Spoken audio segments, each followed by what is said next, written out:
talk about performance. Now, some of these figures come from the Ducati factory. Some of them come from Jarrett Campisi's build series. And you can go back and look on his channel. I'll provide a little link to that in the descriptions below.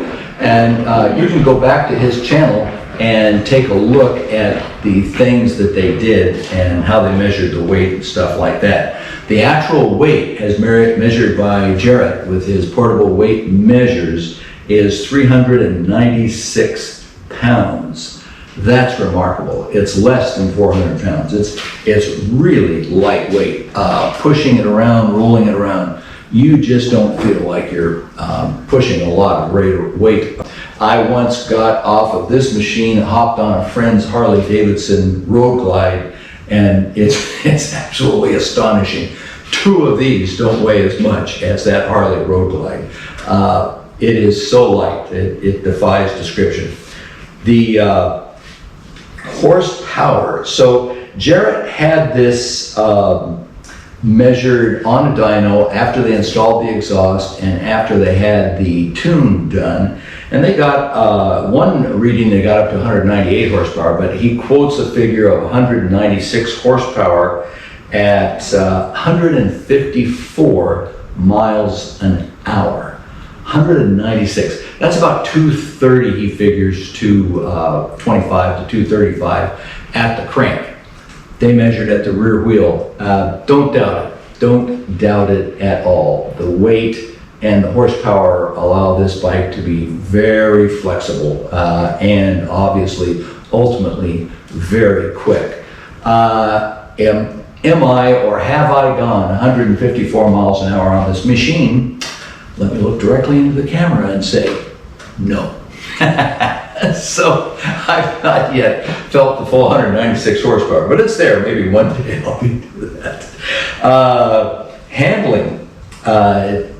This is remarkable for handling. That lightweight, the fact that the Ducati factory spends so much time working on the motor, it's a reverse spinning motor to lower the inertia as you turn in.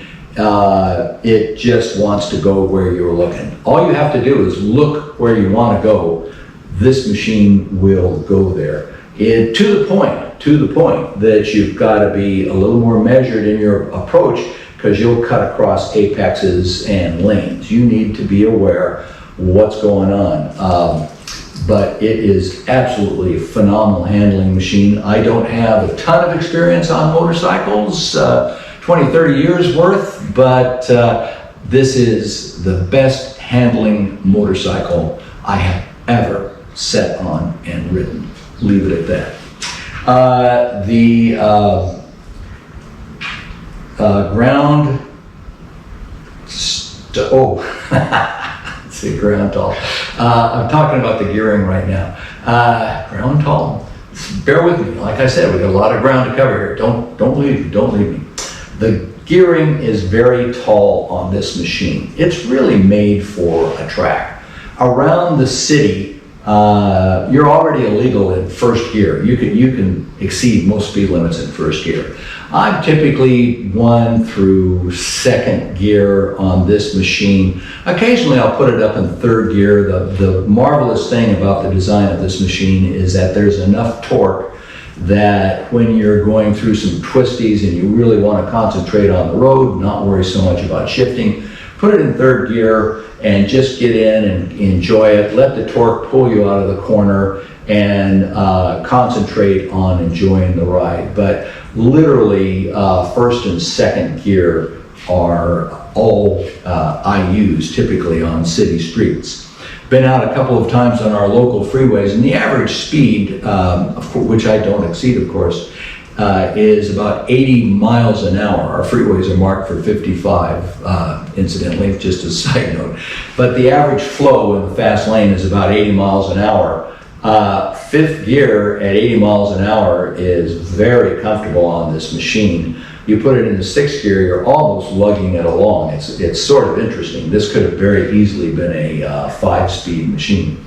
But put it in 6th gear, lope along, and it'll keep up with the traffic admirably, allow you to slice in and out, plenty like that.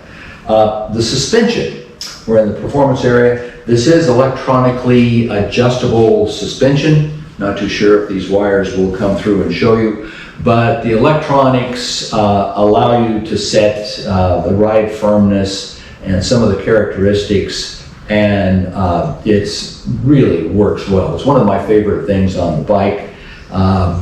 I caught a lot of flack when I first got this machine because I was talking about how I wanted to soften it up for the streets I ride on, and people said, no, it's a sports bike. It's got to be firmly suspended. And I disagreed and still do. What you want is compliance, suspension compliance. You don't want to be bouncing from the top of one bump to the next. And you can set this soft enough. It's still a sport bike. It's still firm enough, in my opinion. But you can set it soft enough, you get that compliance, and it'll handle anything the city streets have to throw at you.